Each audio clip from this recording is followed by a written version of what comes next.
kabarnya hari ini? Sehat? Sehat. Alhamdulillah. Sebelum pembelajaran hari ini dimulai, ada baiknya kita membaca doa terlebih dahulu. Doa akan dipimpin oleh ketua kelas. Doa dimulai. Selesai. Baik, terima kasih kepada ketua kelas. Adapun tujuan pembelajaran pada hari ini adalah setelah kegiatan pembelajaran ini selesai, Ibu harapkan Anda semua dapat menganalisis hubungan antara struktur dan fungsi penyusun organ ekskresi pada manusia. Kali ini Ibu akan membahas mengenai sistem ekskresi pada manusia. Ada yang tahu sistem ekskresi itu ada apa aja? Belum. Baik. Selanjutnya yaitu peristiwa ekskresi merupakan pengeluaran sisa metabolisme yang tidak dimanfaatkan lagi oleh tubuh kita. Pernahkah Anda semua merasa haus setelah berolahraga berat? Pernah. Oke. Atau setelah berjalan di bawah terik matahari? Pernah. Oke. Setelah berolahraga berat, kalian merasakan haus tidak? Pernah, Bu.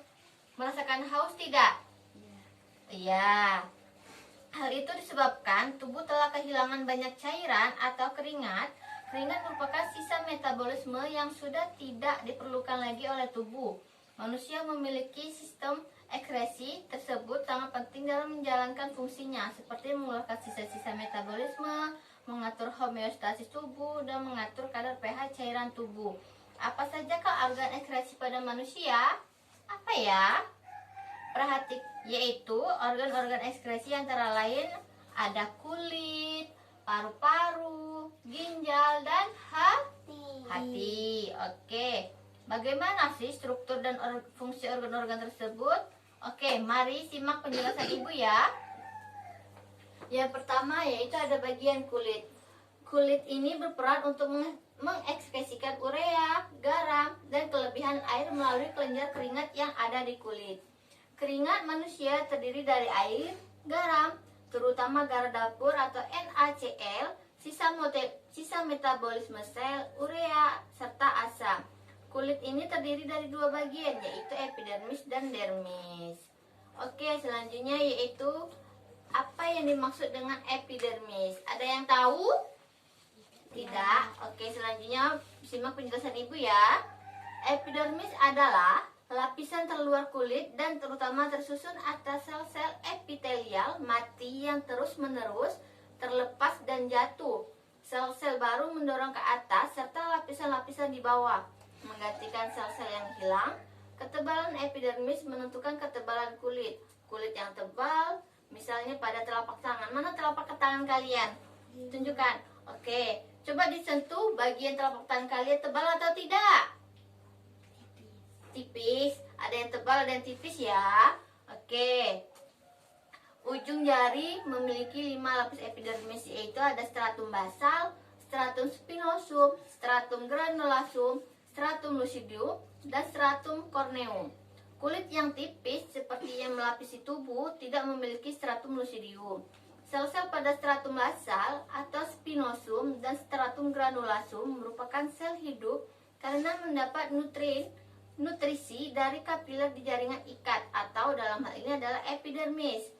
Sebaliknya, sel-sel di stratum lucidum dan stratum corneum merupakan sel mati karena tidak mencapai lapisan inti. Selanjutnya yaitu di bagian kulit ada apa tadi? Epidermis dan dermis. Selanjutnya yaitu dermis. Dermis ini terdapat pada pembuluh darah, akar rambut, dan ujung saraf. Selain itu, terdapat pula kelenjar keringat atau glandula sudorifera, serta kelenjar minyak atau glandula sebaceae yang terletak dekat akar rambut dan berfungsi meminyaki rambut. Apakah di kulit kalian masing-masing yang mempunyai rambut-rambut? Ada. Kelenjar keringat ini berupa pipa terpilih yang memanjang dari epidermis masuk ke bagian dermis. Pangkal kelenjarnya menggulung dan dikelilingi oleh kapiler darah dan serabut saraf simpatetik. Dari kapiler darah inilah kelenjar keringat menyerap cairan jaringan yang terdiri dari air dan kurang lebih 1% larutan garam beserta urea. Cairan jaringan tersebut dikeluarkan sebagai keringat melalui saluran keringat ke permukaan kulit. Proses pengeluaran keringat diatur oleh pusat pengatur suhu di dalam otak, yaitu hipotalamus. Hipotalamus ini menghasilkan enzim bradikinin yang mempengaruhi kegiatan kelenjar keringat. Jika pusat pengatur suhu mendapat rangsangan, misalnya berupa perubahan suhu pada pembuluh darah, maka rangsangan tersebut akan diteruskan oleh saraf simpatetik ke kelenjar keringat. Selanjutnya, kelenjar keringat menyerap air garam dan sedikit urea darah kapiler darah, lalu mengirimkannya ke permukaan kulit dalam bentuk keringat. Keringat tersebut menguap dan menyerap panas sehingga suhu tubuh kembali normal. Apakah kalian pernah mengalami kedinginan saat musim dingin? Pernah. Apakah kalian pernah merasakan suhu panas ketika cuaca panas?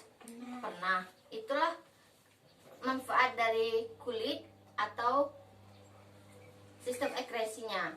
Yang kedua, sistem ekskresi ada yang namanya paru-paru. Ada yang tahu paru-paru itu apa? Belum?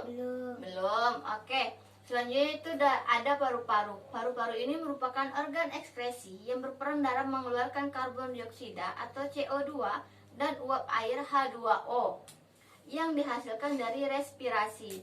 Karbon dioksida yang dihasilkan selama respirasi dalam sel diangkut oleh hemoglobin dalam darah. Pada prinsipnya, CO2 diangkut dengan dua cara, yaitu melalui plasma darah dan diangkut dalam bentuk ion HCO3 melalui proses berantai yang disebut pertukaran gas.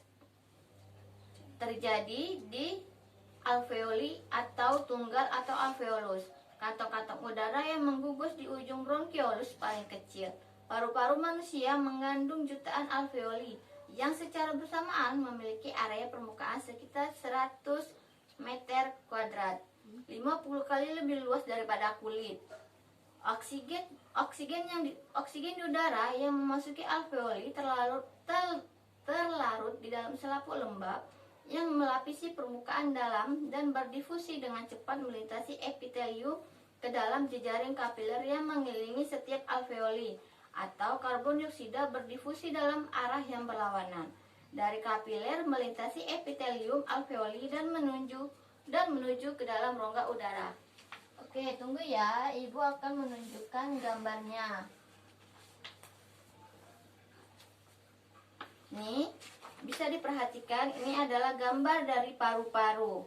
Ini yang di sini yaitu bronkus kanan. Dan selanjutnya ini lobus kanan terbagi menjadi 3, yaitu 1, 2, dan 3. Dan ini di samping sini, ini yang seperti ini, itu disebut dengan trakea. Selanjutnya di bawah trakea yaitu ada bronkus kiri. Dan yang selanjutnya di bawah bronkus kiri ada bronkus. Di bawahnya lagi yaitu ada bronkiolus. Selanjutnya yaitu ada lobus kiri. Dan selanjutnya ada pleura fluid, dan diafragma. Dan yang terakhir ini yaitu alveolus, yaitu bentuk tunggal, sedangkan alveoli yaitu bentuk jamak. Baik, pada pembelajaran hari ini Ibu cukupkan sampai di sini dulu ya. Hari ini cukup di kulit dan paru-paru. Selanjutnya kita akan membahas tentang hati dan ginjal ya di minggu depan.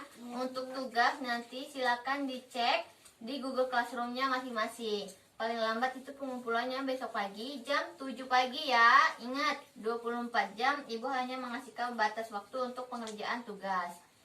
Sebelum mengakhiri pembelajaran hari ini, ada baiknya kita membaca doa terlebih dahulu. Doa akan dipimpin oleh ketua kelas. Ayo nak.